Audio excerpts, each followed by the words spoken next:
I've never been much of a sports fan. I don't come from a family that is into watching sports, and I was never an athlete in high school or middle school. Sure, I played basketball for a short while when I was younger, but I never bothered continuing with it. In high school, I was a loner and a theater kid with few friends, spending more of my time performing in plays and reading fan fiction until I reached my college years when I started to find the value in reading books again. It wasn't until recently that I started getting into Patrick Swayze's works, and as a result, I started to get back into Emilio Estevez's movies once again. I credit The Breakfast Club for why Estevez is one of my favorite actors of all time, but I only just started watching his movie series The Mighty Ducks in full detail. The Mighty Ducks is a movie franchise that's beloved by kids from the 90s, and those who grew up seeing glimpses of it on Disney Channel when it would play on television. The film series was panned by critics but loved by the audience. And while the Disney Plus miniseries may have gone in 2 seasons and critics liked it better, the series let down the fans for a couple of different reasons, most notably the absences of Joshua Jackson and Emilio Estevez. But the movies have stood the test of time as some of the best ice hockey movies ever made, at least according to the audiences. The movies influenced everything from a Saturday morning cartoon series to the real-life hockey team, the Anaheim Ducks, who took the exact logo created for the Ducks in the second movie and used it as theirs. The Mighty Ducks is a series of films about a pee-wee ice hockey team in Minneapolis, Minnesota. The team consists of only a few players when the first movie begins, most of which are boys and only one girl, and they're known as District 5. They've got no official team name, no professional gear, no money, and no place to practice except a frozen pond in the park, the leader of the group being Charlie Conway, a young boy struggling with fatherlessness and taking care of his single mother. But what's ironic is that a former player from their biggest rival, the Hawks, is chosen as their new hockey coach. When we meet Gordon Bombay, we see an arrogant, self-righteous defense attorney obsessed with winning trial after trial. He doesn't care whether he plays dirty or not to win. And he cares very little about anyone but himself. When he goes out to celebrate his 30th victory, he's caught drinking while driving by the police. And this leads to him being suspended from his job at Gerald Ducksworth's office and needing to complete hours of community service to prevent a prison sentence. He's reluctant at first to coach. He even says he hates hockey and hates kids. But throughout the film, he grows to realize that the reason why he is the way that he is because of his former hockey coach, Coach Jack Riley, who'd been very abusive and put it in Bombay's head that if he didn't win, he'd be a failure. The year he missed his penalty shot to win at the championship was also the year that Bombay's father died, and his father had been the one to continuously support him throughout his time playing hockey. Bombay coming to terms with all of this is important because it's a moment of reconciliation for not only himself and his love for the sport, but also with the kids he's coaching, particularly Charlie, who is a very clumsy player with a heart of gold, whom he told to cheat at the game by faking an injury. Bombay takes it upon himself to apologize to Charlie and take special interest in him, because the two are quite similar. They both grew up without a father figure, Bombay's father having died when he was younger, and Charlie and his mother had left his dad when Charlie was a baby. Bombay begins seeing Charlie as his new prodigy and decides to invest in him and make him the team captain, even becoming a consistent father figure in his player's life, and he fills that role for all of the other members too. We watch him teach Fulton Reed how to skate, help Greg Goldberg become more confident as a goalie, teach them about the value of patience by having them handle chicken eggs on the ice, and bring in another girl to the mix, Tammy Duncan, to accompany Connie Moreo, who for the longest time had been the sole girl in a group of boys. And when it's time for him to announce the team's name, he chooses the Ducks in honor of Ducksworth, who is sponsoring the team.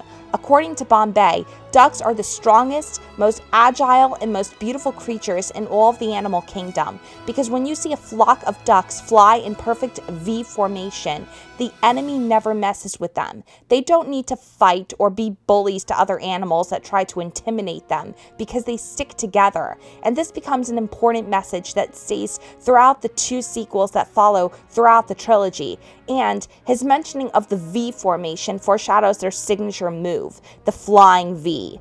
And as Bombay becomes a stable source in the kids' lives, even at times filling the role of dad to Charlie and Adam Banks, he realizes that he'd become so bitter because he spent all those years seeking approval from Coach Riley. He sees this especially when Riley orders two of his players to attack Adam and Tammy, though Tammy getting attacked particularly strikes a nerve with Fulton, because naturally, the boys are protective over the girls, and once Connie or Tammy get hurt, it sends Fulton into protective mode and gets him kicked out of the game. That's a sign that chivalry isn't dead. If someone as big and rough as Fulton Reed has the sensitivity to stand up for Connie and Tammy when someone pushes them around, that should be an example that every young man should live by.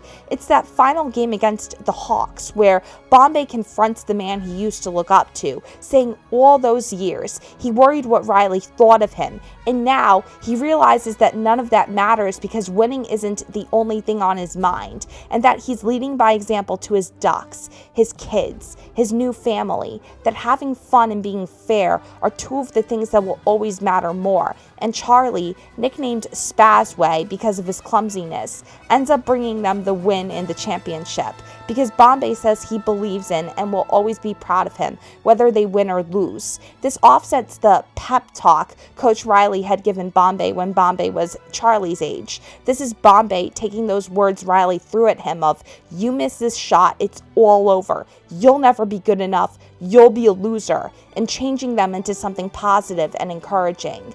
The first movie also depicts positive images of feminism, and this follows throughout the second movie as well. It displays Connie and Tammy being just as capable as the boys when it comes to ice hockey, and they add a touch of femininity to the team, which for the most part is co-ed.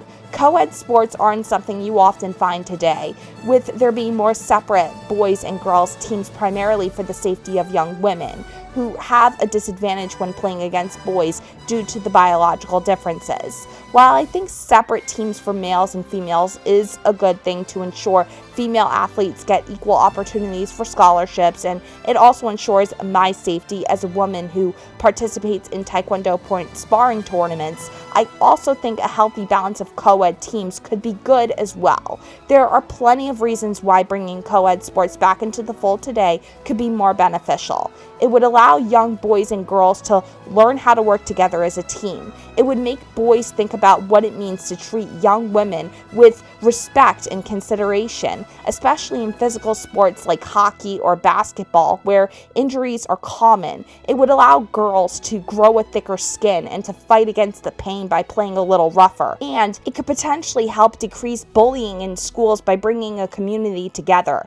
And the Mighty Ducks is an example of that. Connie and Tammy aren't less capable just because they're girls. If anything, their wanting to play with the boys shows they're just as strong as Charlie, Averman, Goldberg, Fulton, and Jesse. What I find noteworthy about the movie is that even though Connie is a tomboy, you see that she's also quite feminine. When she's at school, she's shown with her long hair down, pulled back in a headband, and you see her wearing skirts and having a sense of style. And despite her small feminine frame, she doesn't allow anyone to push her around. We see her easily shove Averman to the ground to shut him up, a running gag we often see with the kids yelling, "Shut up, Averman!"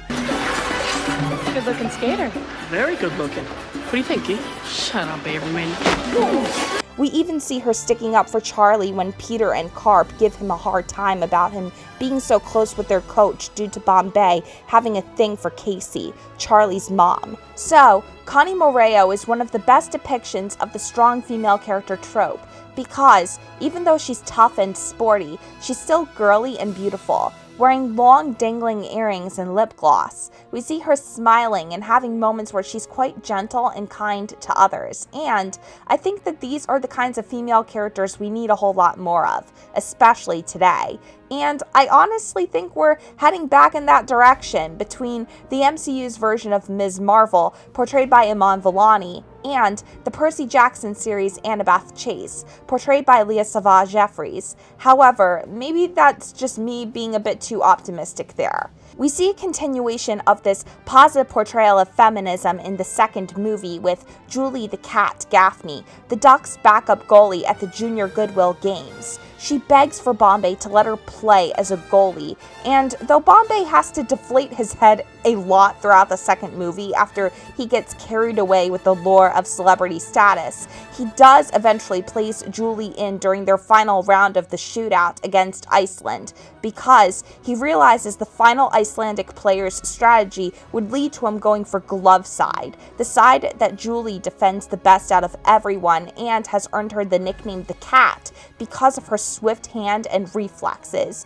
Julie has just as much tenacity as Connie does, and her asking Bombay for that equal chance makes her, along with Charlie, one of the first to notice and acknowledge that Bombay's head is becoming way too big, and that he's overlooking the team's needs, and that he's also being unfair. It makes Bombay realize that his actions and what he does in his personal life affect all of them. This humbles Bombay because, once again, it shows that his kids are helping him grow and mature as a coach, and this helps him become a better father figure to all of them as he teaches them how to become better players and much more fair. He sees how his absence affected the team when they compete against Iceland in the finals. He sees his kids trying to fight back against the Icelandic players by being bullies right back to them. And it leads to the famous locker room speech after Bombay declares, "This isn't a hockey game, it's a circus." He reminds his players that they're representing Team USA, they're still the Mighty Ducks, that they'll win by sticking to the moral ground they started on in Minnesota, that it's important they not act like goons and bullies, and that they just be themselves. He then asks each player to state their name and where they're from, and they chant, "Ducks fly together!" And the tagline, "Ducks fly together," is used by the Anaheim Ducks to this day. This shift in attitude makes Julie a lot more humble, with her coming up to one of the centers who harassed her in their first match against Iceland, one of the same players whom she kicked in the shins the first time because they mocked her for being a girl. After he misses his shot against her hand, she approaches him with a smile and tells him, "Nice try," showing the signs of good sportsmanship, which humbles everyone on the Iceland team and leads to them shaking the Ducks' hands at the end of the game. And it even leads to their coach, Stanson, being humbled and having a moment of redemption, making him one of the only bully coaches in the trilogy to have some sort of redemptive arc. While the movies continue to focus on the themes of good sportsmanship, found family, loyalty, and coming of age, the one thing that always stays at the center is Coach Bombay and his relationship with Charlie, and how the two of them hold the team together. It continues even into the third movie. Even though Bombay is no longer the team's coach, he remains that strong right hand in Charlie's life and helps guide him throughout his time at Eden Hall. His presence is continually there, fighting for the kids to have equal opportunities at scholarships at Eden Hall that the varsity players have. Even at the end of the movie, when the Ducks end up winning their final game against the varsity team, you see Bombay walking away with a smile on his face because he realizes his job is done. His kids aren't in jeopardy of being expelled from school, their scholarships are secured, the Ducks are the official ice hockey team name of Eden Hall, and it all started and ended with him. And him walking away smiling at Charlie symbolizes how he's not quite abandoning them, but he'll always quietly be there on the sidelines whenever they need him. He'll always stick up for them and fight for them, even from hundreds of miles away, because he even says it in D3. Now, some of you may be snobbish enough to believe that these Ducks don't belong at Eden Hall. But let me tell you, you are dead wrong. These are remarkable young people. You give them their full shot, and I promise you they will succeed not only on the ice, but in the classrooms as well. These people are my friends, and I know what they can do.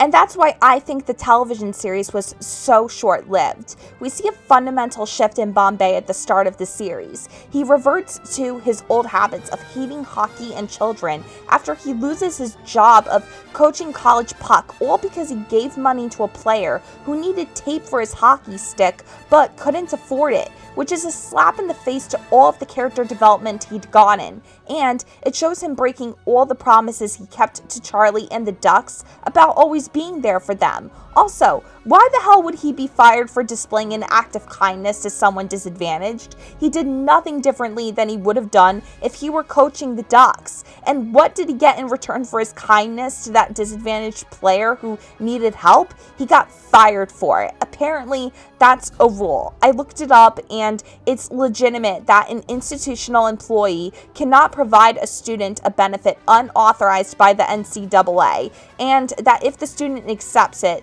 the student could be deemed ineligible in all sports, which means Gordon took the bullet for that student whom he gave that money to. It's no different than when he quacked off Ducksworth when his former boss threatened to fire him for not going along with the agreement of allowing Adam Banks to stay on the Hawks. He was willing to lose his job for a group of children and didn't bother slapping Ducksworth with a wrongful termination lawsuit because he knew deep down that those kids, his Ducks, were worth losing his job over if it meant continuing to coach them. And all I can think is, Gordon, you were an attorney. You had to have known that what you were about to do violated one of the NCAA's legislations. And the fact that he did it anyway goes to show that he cares so deeply about the players he coaches that he's willing to cross that professional line to help those who need it most. He did it for the Ducks, so there's no reason he'd do anything differently for a college athlete who he was coaching. So I'll ask this question. If Gordon's characterizations in the television show were more or less the same as they were in the original trilogy, then why did the writers choose to portray the one critical piece of his character development by having him revert to hating hockey and children again? It's even revealed in the reunion episode, Spirit of the Ducks, that he skipped out on Connie and Guy's wedding, which is beyond disrespectful. The Gordon Bombay at the end of D3 would never miss out on one of the happiest days of his children's lives. And I say his children because while he had a fatherly relationship with Charlie and was closest with him, Connie and Guy were just as much his kids as Charlie was. He was the reason they became a couple in the first place. So why in the world would he not attend their wedding, or at least show his face at the reception to share a pseudo father-daughter dance with Connie, or send them a card, or acknowledge them when Connie gave birth to her children? Why did the showrunners have him acting like he didn't care about any of the kids he coached in the past, as if there wasn't any history there that mattered between them? Why did the writers have him abandon Charlie when the third movie was supposed to solidify that he would never abandon the boy he grew to love like a son? That's equivalent to Harry saying to his son Albus in Harry Potter and the Cursed Child, "There are times I wish you weren't my son." It completely betrays everything Gordon Bombay represents in the Mighty Ducks, and that's not the guy that we knew at the end of D3. Another thing I think fans disliked was how the Eden Hall Ducks were starting to become like the Hawks were at the start of the first movie.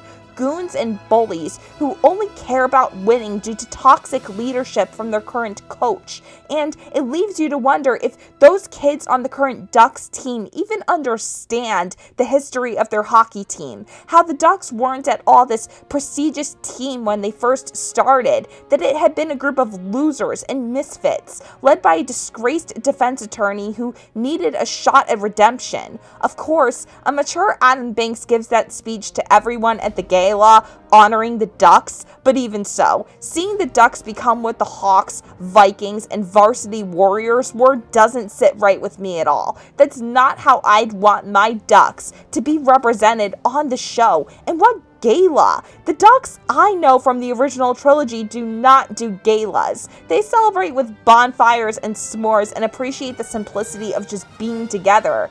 In the words of Jesse Hall from the first movie, a gala honoring the best of the Ducks, and more or less feeding into that Hawk ideology of, remember, it's not worth winning if you can't win it! Is for stuck-up cake eaters who haven't got any clue about the real world. That would be like watching Danny Del Russo from the Karate Kid trilogy become the bully that Johnny Lawrence was to him, or watching Ponyboy Curtis not heed Johnny Cade's dying words about staying gold. On top of that, In Game Changers, Charlie was nowhere to be found. They didn't even have Joshua Jackson return for the reunion episode, yet Fulton, Connie, Guy, Ken, Adam, and Averman were all there. So I'll say it again. Where the hell was Charlie? Where was our Ducks captain? Wasn't the whole point of Mighty Ducks all about Bombay's father-son dynamic with Charlie? If Charlie isn't there, what is the story really about? Fans could deal with at least Charlie being out of the equation,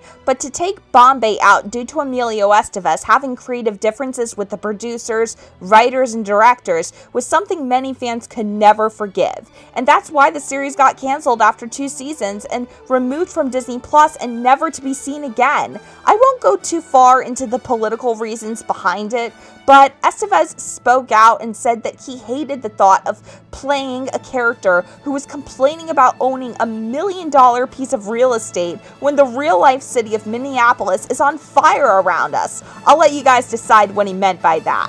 Fans of the movies don't necessarily care about the movies being about the sport of ice hockey. They're much more interested in seeing Bombay's relationship with his original Ducks, especially Charlie, whom he saw as a son. Just watch the moments between Bombay and Charlie in the first movie, such as when he gives Charlie a ride home after practice and confides in him about his family and ends up wrestling Charlie to the ground in a playful tickle fight. Or even in the second movie where Bombay appoints Charlie as an assistant coach so Charlie can give Adam, his best friend, the chance to play and impress the scouts at the Goodwill Games. Those are the moments Mighty Ducks fans live for and want to see because they show the evolution of Bombay growing from extremely pompous and disliking children and seeing other people as beneath him to him becoming so warm, loving, sympathetic, encouraging, and compassionate.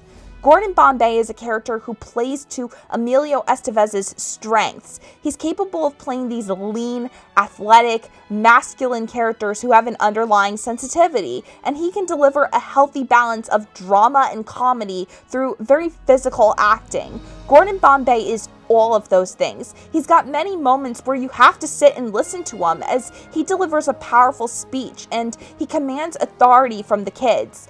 But he also has many light-hearted moments where you start to laugh, such as when he quacks off Mr. Ducksworth as a theoretical F.U., the tickle fight with Charlie, tying the kids up into one giant cluster with Dwayne's lasso to give them a lesson about skating as one, or when he spits out his coffee as the reaction to who his replacement is at the law firm. And we still see traces of that in Game Changers. He brings back his old training tactics by lecturing the Don't Bother's kids about soft hands. But instead of chicken eggs, he puts their cell phones on the ice to make his point. And oh my god, to see that is just great. And the looks on the kids' faces are hysterical.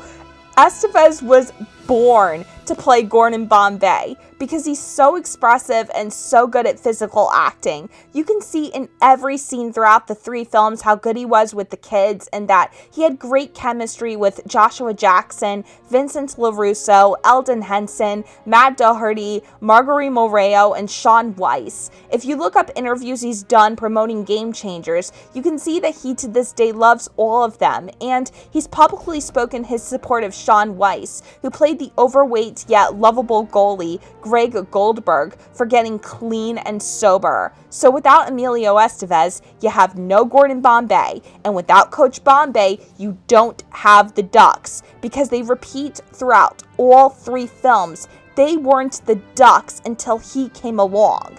Yes, the show made some sweet gestures, like having Bombay revisit some of the old training methods he used with the Ducks, bringing in some of the original Ducks, and revealing that Connie and Guy are now married with 3 children. Connie and Guy actually named one of their sons after Bombay, but that wasn't enough to keep the most loyal Mighty Ducks fans interested in the show, because Emilio Estevez and Joshua Jackson are truly the heart of that franchise. Fans love Gordon and Charlie's father-son dynamic, and that's something you need for anything Mighty Ducks related to be successful, because when either isn't there, you feel their absence. It doesn't sit right because it's like the heart got ripped right out. And Estevez understands that just as well. He truly listens to the fans and what they want, and he will always invest in what he's most passionate about, whether it's a box office success or not. He'd rather try and fail than not try at all, and do projects that deal with things in the real world.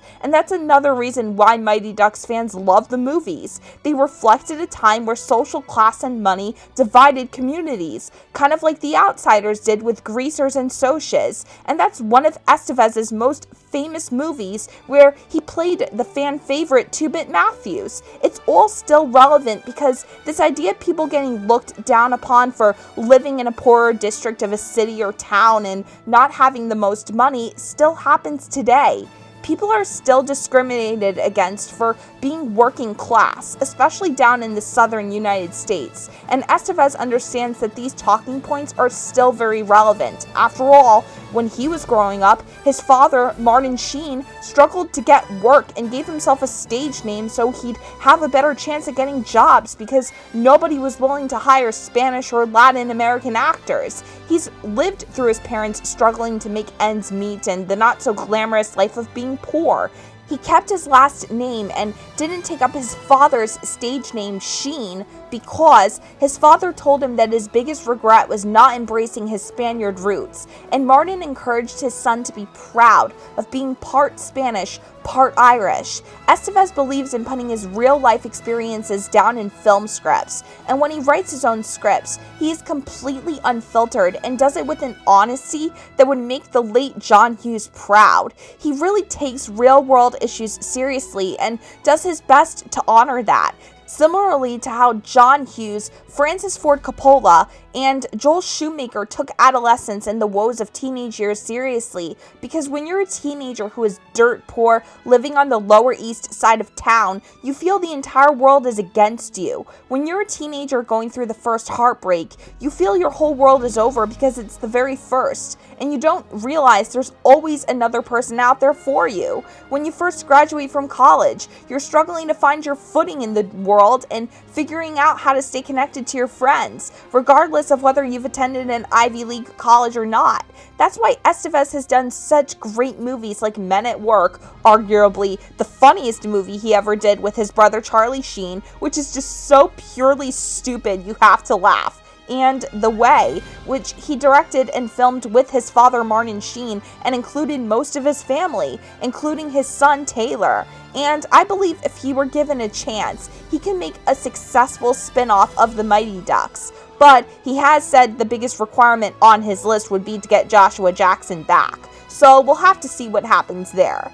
The Mighty Ducks films stand the test of time because the fans, old and new, appreciate how the movies are so feel-good and inspirational. The little moments like Bombay's locker room speech in Mighty Ducks 2 with that chant of "Ducks fly together" are enough to bring tears to your eyes, because you can feel how passionate he and all the kids are about being the Ducks, and how they've become a real family, that they started off rough and tumble with absolutely nothing, and crawled their way up from the bottom by being fair, even to those who probably didn't deserve it. You can see it all over Emilio Estevez's face, his pride in all of those kids, how much Bombay adores coaching them, and how he grew to be a better person as he invested in Charlie, whom nobody initially believed in. He took the boy everyone pinned as Spazway and made him a more confident player. He helped Goldberg overcome his fears of getting hit with the pucks. He helped Fulton Reed get better at skating, and he's part of the reason why Connie and Guy got together in the first place as childhood sweethearts. It was all because of him and his belief in Charlie, which trickled down to his belief in everyone else on the team. And that's why the Mighty Ducks trilogy is still beloved, still talked about, and still viewed by different generations to this very day. It's the film series that just might be responsible for me now wanting to get into watching ice hockey, supporting my New Jersey Devils, and following the Anaheim Ducks. Yes, I know the Ducks are having a sucky season, but they did beat the Devils in our first game against them, and if they're able to beat my home team, which has recently recruited Luke and Jack Hughes, then they deserve to quack all their way to victory. I'm not even a sports person, but I just might start to be because the Mighty Ducks made ice hockey much more interesting to me. Thank you for watching. If you're brand new, be sure to subscribe and ring the bell for all notifications. Also be sure to leave a like and comment down below. All links will be down below in the description. God bless, happy viewing, and have a nice day everyone. See ya!